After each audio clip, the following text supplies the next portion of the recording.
ঢাকা ১১ আসনের উত্তরবাড্ডা ইসলামিয়া কামিল মাদ্রাসা এবং এর পাশে হলো উত্তরবাড্ডা সরকারি প্রাথমিক বিদ্যালয়। এই দুইটার মধ্যেই ভোট গ্রহণ হয়। সেখানে আমরা অলরেডি দেখতে পাচ্ছি যে আগামীকাল জাতীয় সংসদ নির্বাচন।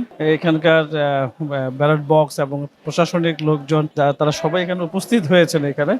আইন শৃঙ্খলা বাহিনীও তাদের সকল ব্যবস্থাপনা অলরেডি তারা করে ফেলছে এবং সামনে আরও জোরদার করবে যাতে কোনো ধরনের নাশকতা না হয় এবং সবাই প্রচণ্ড উল্লাসের মধ্যে তাদের সময়টা পার করতেছে যে আগামীকাল ভোট দিবে এবং নতুন ভোটার তারাও ভোট দিবে এই উত্তরবাড্ডা ইসলামিয়া কামিল মাদ্রাসা এবং উত্তরবাড্ডা সরকারি প্রাথমিক বিদ্যালয়।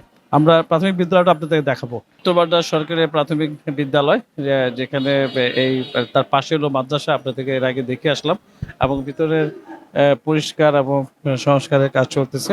আইন শৃঙ্খলা বাহিনী এবং নির্বাচন কমিশনের পক্ষ থেকে যারা আসছেন তারা সকলেই এখানে কাজে ব্যস্ত আছে।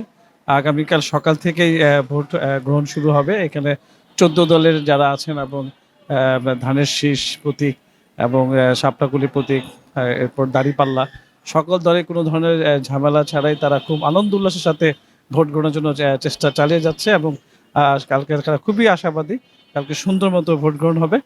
এই ছিল এখানকার বর্তমান পরিস্থিতি। আমার সাথে ক্যামেরা আছে এস কে মামুন, আমি সুমন শেখ, এনএনটিভি, উত্তরবাড্ডা, ঢাকা।